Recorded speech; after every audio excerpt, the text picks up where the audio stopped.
Hello, welcome to the Productive Wellbeing Show with me, your host, Abigail Barnes, for episode 9. And today we are talking all about scheduling and how scheduling is going to save your sanity and increase your productivity. So stick around. If you are joining me live, please say live, please say hello. If you are watching on the replay, say replay. If you have any questions as I go along, just put the questions in the comment box and I will either reply to them now or get back to you. Hello to all the people who are joining me live on LinkedIn right now. So awesome to see you. We're also live on Facebook as well. So I am going to share 8 things with you that are seriously going to save your sanity and help you increase your productivity. Hi guys, all of you two are hopping on. If you are on Instagram, then you can follow me. I am going to share after this a post of my setup, because one of the things, it's not one of the tips, but it's something that I want to share with you. We're all finding ourselves remote working quite probably for the first time, certainly for me. I mean, I can work from anywhere, but that doesn't mean I'm a remote worker with an office set up with the right kind of chair. I mean, this chair is not ideal. So I'm sort of going to encourage you all to share your setups on social media, because I think this is going to be quite a funny way for us all to recognize that everybody is in this together. We're all making it up. And for those of you who have kids, partners, you're sharing your living room to work from, maybe your kitchen table.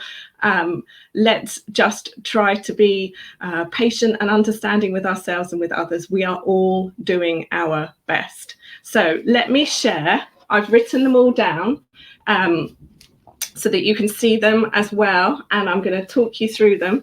So 8 things that are really massively going to help you. And the first thing is set your alarm for the morning. So whatever time you usually would wake up, try to wake up at that time with an alarm, without an alarm, whether you need it or not. It is so important that in these uncertain times where we can't control very much, that we control what we can control, because it's super helpful for our brain to be able to know what's going on and how to sort of respond to stuff. And the first thing that you can do is decide what time you are going to get up in the morning every single day and set an alarm. And one thing that I would highly encourage you to do is make your bed.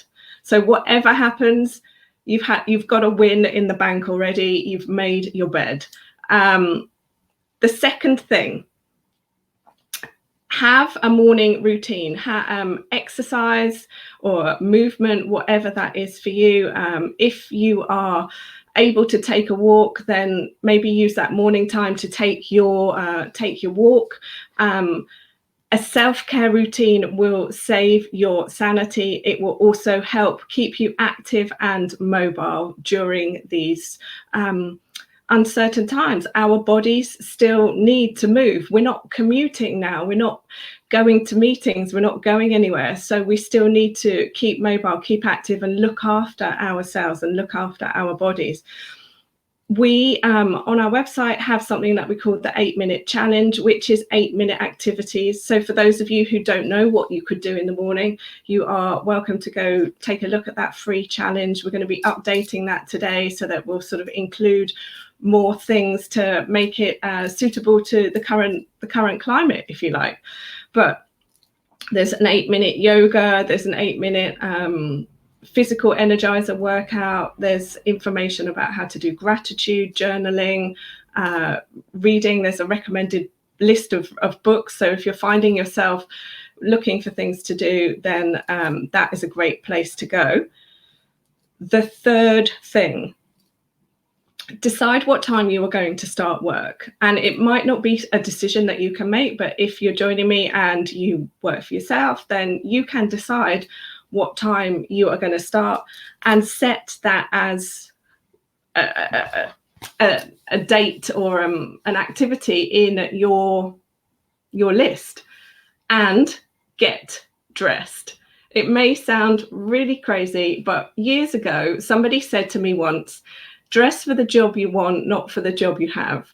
And maybe that's not relevant in these times, but I certainly am used to thinking like I'm working when I'm dressed like I'm working. Now, I'm not going to lie to you. I'm not sat here in a business suit. I am actually wearing sort of comfy trousers, but set yourself in your head, this is what I'm wearing to work. So I've seen some memes and posts going around about, these are my work my work pajamas and these are my sleeping pajamas. I don't care. If that's what you need to do to convince your mind that you're in working mode, change your trousers. You might keep the same top on, but take care of yourself, because in all of this, our mental health is truly our wealth. And how we manage our mental health is by showing ourselves through the actions, through the things that we do, that even though everything is going on around us and we can't control things and life is restricted, blah, blah, blah, there's still some things we can control. And these tiny things will make a massive, massive difference, because these are decisions that you can make. These are decisions that you can feel empowered, so that you're still living your life to a degree. And isolation doesn't mean that we have to stop. It just means that we social distance. It just means that we're stopping and slowing the spread of a virus that we can't actually see. So even though we feel well and our friends and family look well, it doesn't mean that we shouldn't still be taking that seriously. So just a little bit of a reminder of the importance of this whole social distancing. I'm sure you guys have got this, though. It's not you, it's others who are losing the program. So the fourth thing, decide what time you're going to have lunch. Sounds crazy.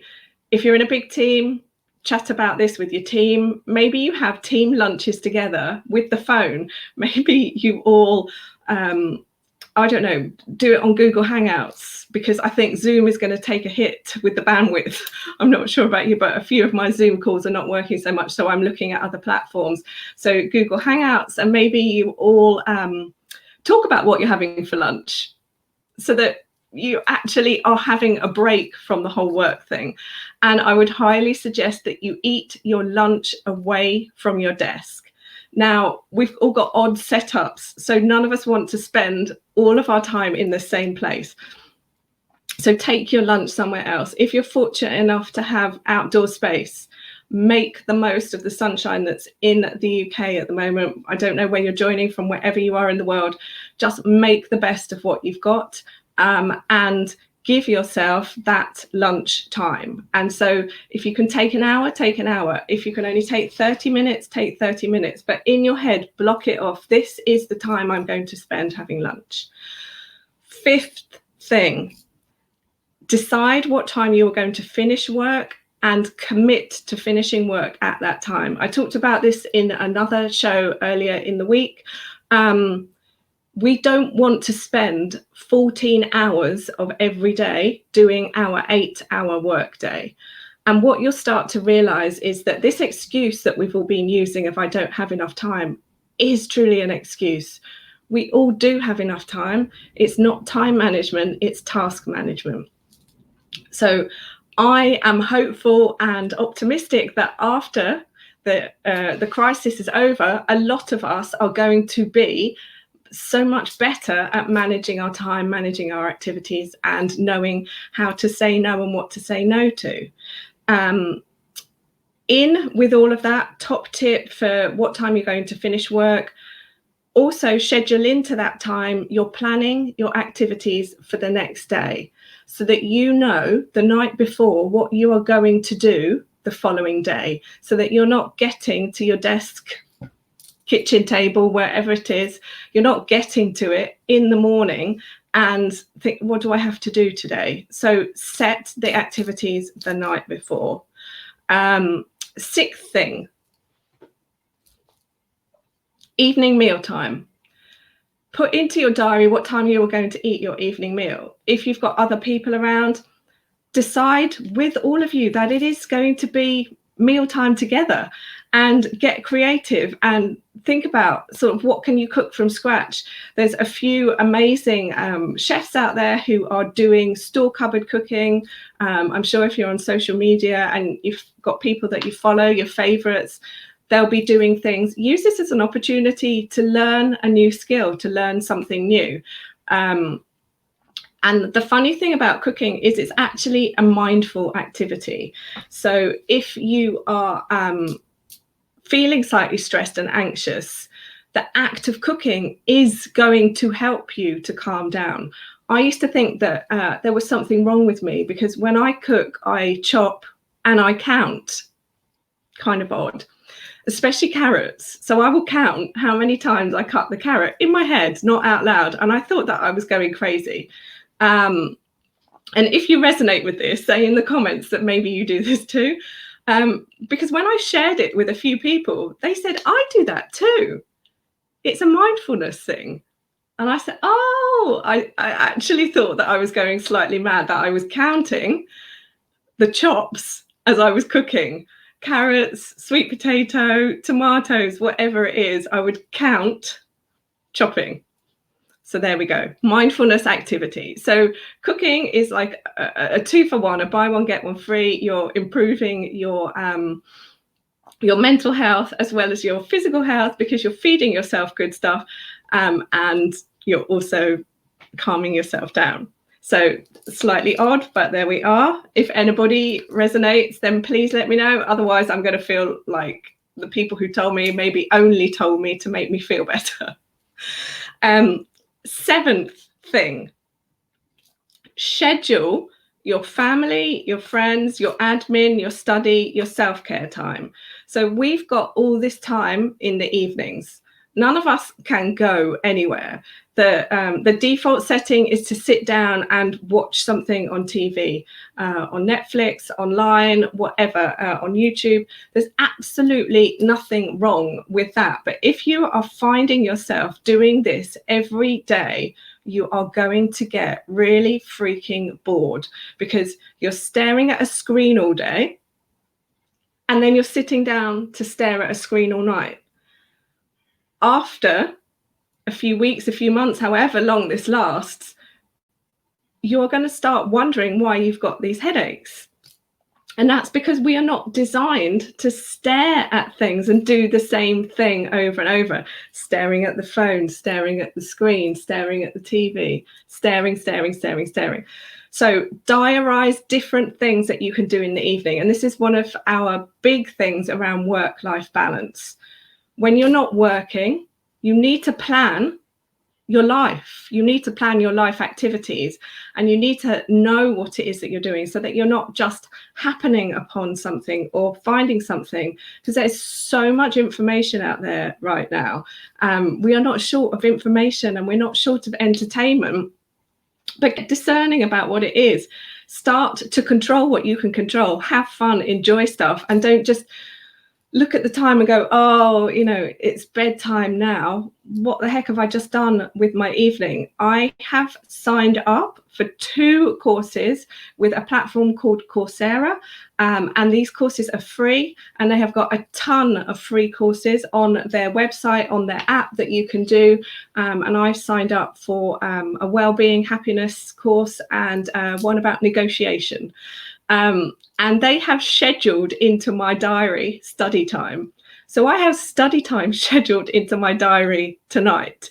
And these courses are through Yale University. So it's an amazing opportunity for all of us to get access to things we wouldn't normally be able to have access for and to. And if you find something, share it with your friends, share it with your family. You might want to start a family project.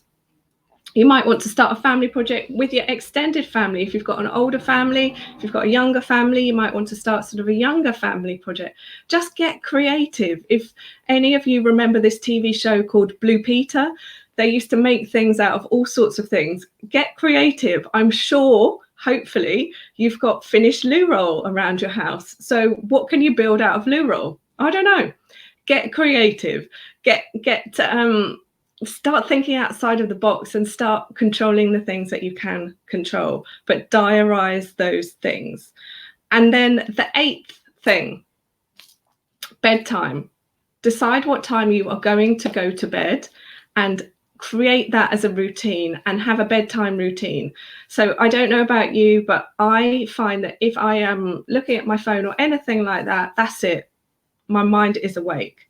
But if I start reading a book, depending on the kind of book, I can be asleep within a page. So find a book that is going to do that for you.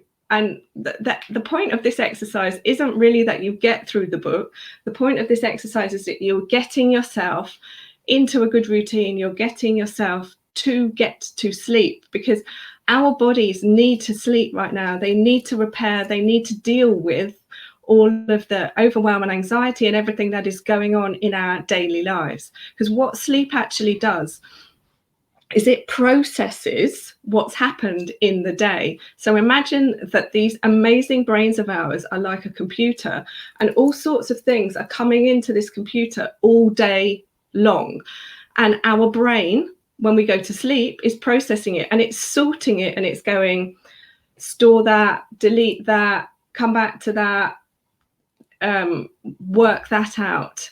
And here is a really interesting thing. And you may think it's crazy, but try it. I'm one of these people where if it's not going to kill me and it's not illegal, I'll give it a go. And if it works, it works. If it doesn't work, it doesn't work.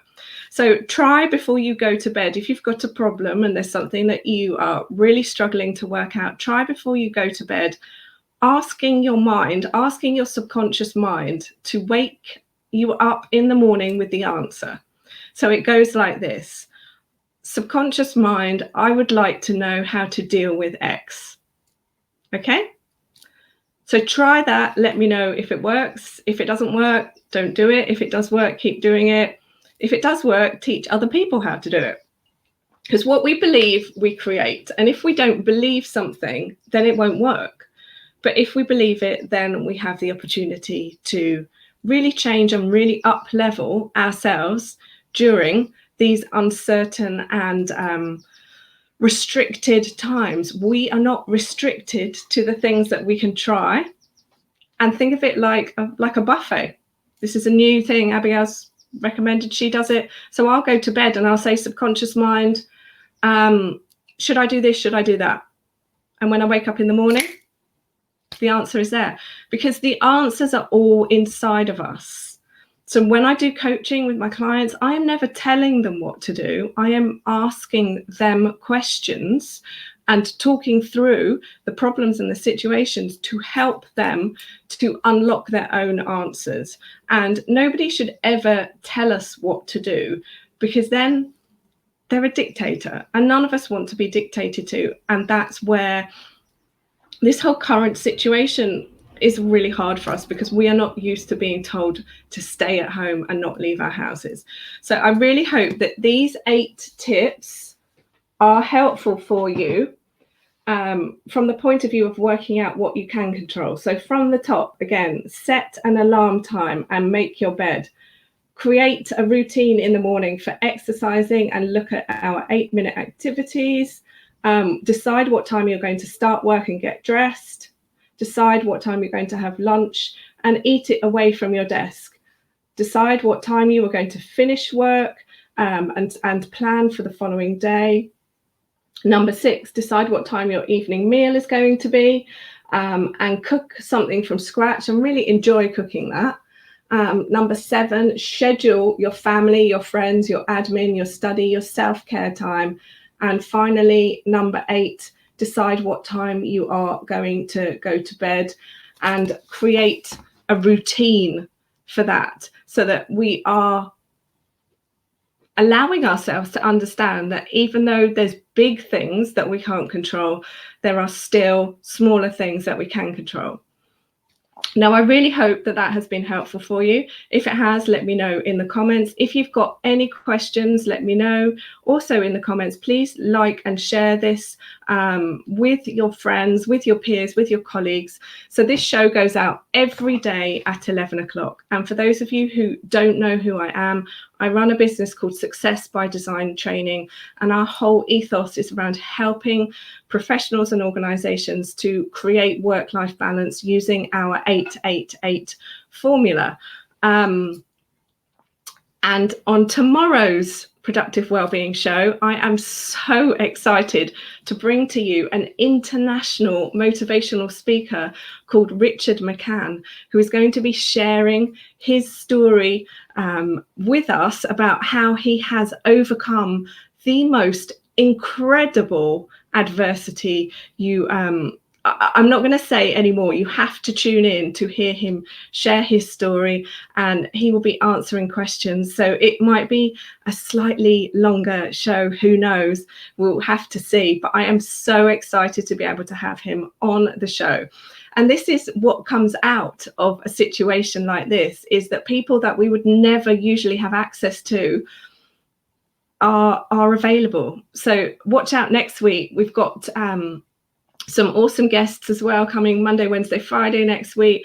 At the end of next week, our guest next Friday is going to be talking to us about how to cope with life in isolation. And his story is going to blow your mind as well. So exciting things coming up. That's all for now. I hope you have an amazing day whenever you are watching this. To all the people who join live, so awesome to hang out with you. And for those catching it on the replay, awesome to be with you as well. And I look forward to seeing you live tomorrow at 11. Take care, stay safe, stay well, wash your hands, and don't leave your home unless you need to.